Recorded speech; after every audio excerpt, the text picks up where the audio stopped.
सुनना का मोला पैसा दे, मैं पीएससी कोचिंग करे बर जाऊँ बिलासपुर। कैसे? हमार खानदान में कोई नेता या मंत्री है का? नहीं तो। या कोनो बड़े बड़े अधिकारी है? नहीं तो। 10 साले तक तोर का कांडा ले हुआ नौकरी लगी पीएससी में। सब साले नेता मंत्री अधिकारी मन अपन आदमी लगा के पूरा खानदान ला लगा देते, तो तोर कहां होई बे? साला ये दुख का खत्म नहीं होता बे। चल बे जा साले, बेरोजगार कहीं के घूमत रहता किंजरत रहता बस ऐसने।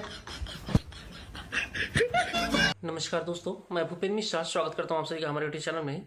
दोस्तों, आज का ये जो वीडियो है वो पूरा का पूरा समर्पित है छत्तीसगढ़ लोक सेवा आयोग ने जो सन 2022 का राज्य सेवा परीक्षा कंडक्ट कराया था उसके ऊपर, और उसमें हमको बहुत सारी गड़बड़ियाँ देखने को मिली है। इसके सफाई में हमारे मुख्यमंत्री भूपेश बघेल जी ने क्या कह रहे हैं उसका भी एक छोटा सा वीडियो क्लिप है, वो भी आप सभी को सुनाऊँगा। और मेन है, अब जो छत्तीसगढ़ का जो प्रतिभागी है वो अब जागरूक हो गया है, अब वो समझदार हो चुका है। उनकी जो 12 मांगे हैं, वो 12 मांगे क्या क्या चीज़ें हैं, ये सारे भी चीज़ों को आप सभी को इस वीडियो के माध्यम से बताऊंगा। सबसे पहले आपको स्क्रीन पे 12 मांग, जो 12 बिंदु दिख रहा है वो दिख रहा होगा। आप सभी चाहो तो उसका स्क्रीनशॉट ले सकते हो और इसको ट्विटर पे शेयर कर सकते हो और अपना व्हाट्सएप स्टेटस डाल सकते हो। ज़्यादा से ज़्यादा इस इमेज को शेयर करने के लिए मैं बोल रहा हूँ, ठीक है। मेन क्या है आप सभी समझिएगा। CGPSC 2022 उसमें कितनी सारी गलतियां हम लोगों ने मेंस का पेपर चेक करने वालों का देखा है, ठीक है। पहले मांग देख लेते हैं, उसके बाद आप सभी को मुख्यमंत्री भूपेश बघेल जी का भी एक वीडियो क्लिप दिखाऊंगा। देखिए, जो सबसे पहली मांग है वो ये कह रहे हैं कि CGPSC 2022 का जो रिजल्ट है वो तत्काल प्रभाव से निलंबित किया जाए। कारण ये है कि ऐसे ऐसे पेपर चेक किया गया है, समझो अगर खाली जगह छोड़ दो और उसमें 4 नंबर मिल जाए, समझो अगर कुछ भी पूछा है और उसका मतलब हनुमान सिंह के बारे में पूछा है, वीर नारायण सिंह के बारे में लिख दिए, कुछ भी गलती की है, बहुत प्रकार का है, समझ जाओ गलतियाँ। तो ये आनन फानन में जो पेपर चेक किया गया है, इसमें एक ही चीज़ किया जाए, फिर से मेंस का पेपर चेक किया जाए फिर से। अगर ऐसा होता है तो बहुत बड़ा चेंजेस देखने को मिलेगा। दूसरा पॉइंट में इन्होंने यही कहा है CGPSC 2022 मेंस आंसर कॉपी का पुनर्मूल्यांकन हो, और ये बहुत जरूरी है क्योंकि इतने आनंद फानंद, देखो सोनवानी सर रिटायर होने वाले थे, अच्छी बात है या बुरी बात है जो भी हो, लेकिन अब अपने रिटायरमेंट से पहले इतने आनंद फानंद में पेपर चेक करवाना सही नहीं था।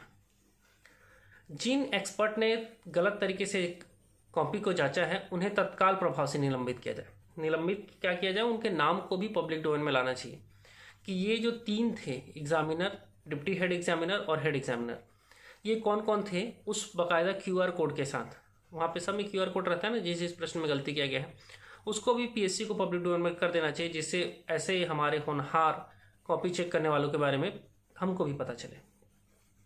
जो नेक्स्ट पॉइंट है वो है CGPSC 2021 और 22 का CBI जांच या हाई कोर्ट के जज के अधीन निष्पक्ष जांच होना चाहिए। देखो 2021 PSC हमारे सोनवानी सर के बहुत सारे रिश्तेदारों का नाम उसमें आया हुआ है, ठीक है। उसको लेकर के तो अभी फंसा ही है, और अगर इसको और अच्छे से जांच किया जाए तो जरूरी नहीं कि सिर्फ और सिर्फ रिश्तेदारों का ही चयन हो। अगर गड़बड़ी हुआ होगा तो सिर्फ और सिर्फ रिश्तेदारों का ही चयन हो, जरूरी नहीं है, आस पड़ोस के लोगों को भी चयन दिया जा सकता है, ठीक है।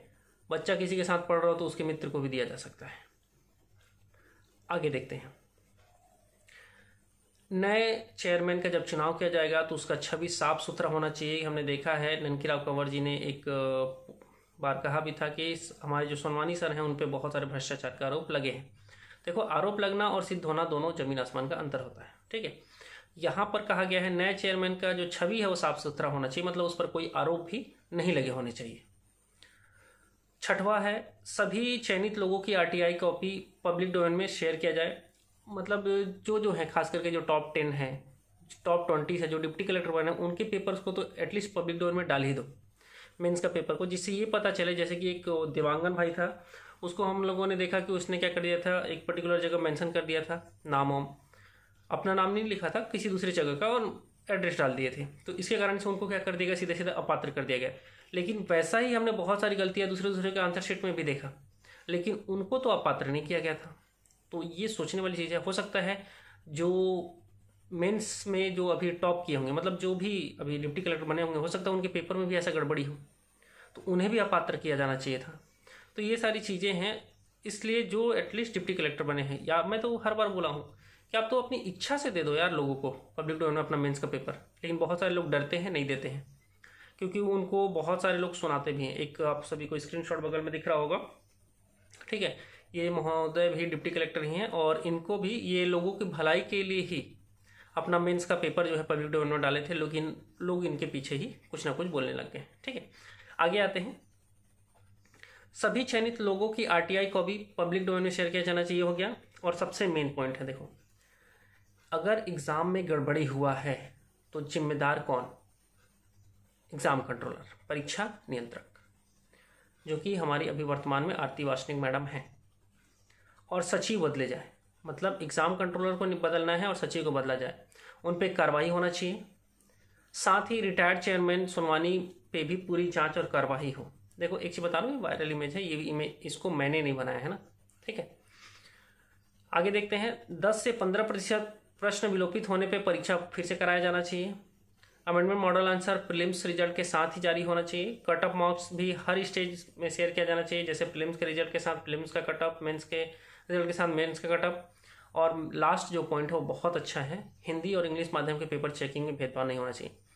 देखो, जो इंग्लिश का जो पेपर चेक करते होंगे तो इंग्लिश में ही जो इनको आता होगा, जो एक्सपर्ट होंगे, उनको बुला करके चेक कराओगे तो वो सही तरीके से करेंगे।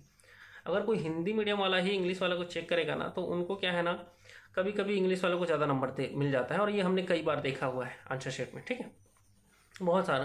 तो ये जो 12 पॉइंट है, आप सभी को कितने जेन्युइन लगते हैं इसको जरूर बताइएगा, और आपके हिसाब से कुछ पॉइंट और ऐड करना हो तो भी बता सकते हो, ठीक है। अब हम लोग भूपेश बघेल जी का एक वीडियो क्लिप देखते हैं, उसके बाद मैं अपने वक्तव्य रखूंगा। इसके समय में जो गड़बड़ी हुई थी, है ना, और सही पाया गया था, आज आईएएस बन के घूम रहे हैं। सर, ये जैसे आप क्वेश्चन को प्रत्यक्ष रूप से आपसे पूछूं, या सर जानते होंगे आइए सर, ऑपरेटिंग सिस्टम क्या है, उसमें आउटपुट जो आउटपुट डिवाइस है उन सब का नाम दिख रहा है पूरे नंबर में। वो किस विद्यार्थी का है, अगर किस नंबर का है तो पूछूंगा सर, तो नहीं बता ये पाएगा चीज़ ना। है सर, मान लो सोशल मीडिया में जो चल रहा है, अब जैसे तू ऑपरेटिंग सिस्टम वाला बोल रहा है ना, सर, ठीक है, एक तो चीज़ मैं किस विद्यार्थी का किस रोल नंबर का बताओ। सर, एक चीज़ मैं बोल सकता हूँ, जो मेरे दोस्त हैं उन लोग को पास आके कॉपी आया है ना, 7 पेपर आता है पीएससी में, 7 पेपर में 3 चेक करते हैं, examiner, deputy examiner, head examiner. अभी तक पिछले जितने साल का मैं देखता हूँ, सब में नंबर अलग है, एक ही व्यक्ति, तीनों व्यक्ति सेम नंबर तो नहीं देंगे, कभी न कभी एक नंबर तो आधा नंबर। देखो क्या है, ठीक है, मान लिया अगर 2003 में भूपेश बघेल जी कह रहे हैं कि गलती हुआ है, ठीक है, बिल्कुल हो सकता है, गलती कभी भी हो सकता है। लेकिन अगर उन्हीं का कहना है कि वो अभी वर्तमान में क्या है, आईएएस प्रोमोटिव है, तो कार्रवाई करना चाहिए, जांच करवाना चाहिए भाई। अगर कहीं कुछ भी गलती दिखे तो उसका जांच तो किया जाना चाहिए। ऐसे हम सभी बहुत सारे मसलों को देखेंगे, जाना नहीं चाहिए। जैसे फॉर एग्जाम्पल झीरम घाटी का जो हत्याकांड हुआ था, उस पर भी जांच होगा बोले, लेकिन अभी तक कोई जांच नहीं हुआ है। बात यही है, जांच करवाना चाहिए ना। अगर आपको लगता है कि कहीं कुछ गलती है तो उसमें जांच हो, और जो भी गुनहगार पाए जा रहे हैं उन पर सजा होनी चाहिए। साथ ही साथ ये जो 2021-2022 पीएससी इतना गंदा किया गया है, इस पर तो गारंटी जांच होना चाहिए। और इसमें मैं तो कहता हूँ मुख्यमंत्री जी को ही आगे बढ़ करके हिस्सा लेना चाहिए, जिससे उनकी भी छवि और लोगों में अच्छी बनेगी। क्योंकि कोई ये नहीं कह रहा कि भूपेश बघेल जी ने गलती किया है, लोग ये कह रहे हैं कि सोनवानी जी ने गलती किया है, ठीक है। तो अपनी छवि बनाने के लिए भी मुख्यमंत्री जी को इस पर भी थोड़ा सा ध्यान देना चाहिए। और अगर वो जांच करवाने में तैयार होते हैं तो अच्छी चीज़ है, और नहीं तैयार होंगे तो फिर प्रतिभागी उनके लिए एक निगेटिव थॉट लाएंगे। बाकी ये वीडियो यहीं तक था। इस वीडियो के माध्यम से बस यही कहना चाह रहा हूँ कि 2022 का जो एग्ज़ाम है पीएससी का, उसमें एटलीस्ट एक बार फिर से तो मेंस का पेपर चेक जरूर होना चाहिए। और जो जो प्रतिभागी हैं जो कम कम नंबर से चूके हो, आप सभी कोशिश करो एक ग्रुप बना करके हाई कोर्ट में केस लगाने का, जिससे क्या होगा, आपको फ़ायदा मिल सकता है। फिर से मेंस का अगर पेपर चेक होता है तो हो सकता है आपका 5-10 नंबर भी अगर बढ़ गया, और मान लो आपका नहीं बढ़ा, किसी दूसरे का कम भी हो गया, तो भी आपको सिलेक्शन मिल जाएगा। समझिएगा बात को, ठीक है। वीडियो यहीं तक था। वीडियो को अंत तक देखने के लिए बहुत बहुत धन्यवाद। Thank you.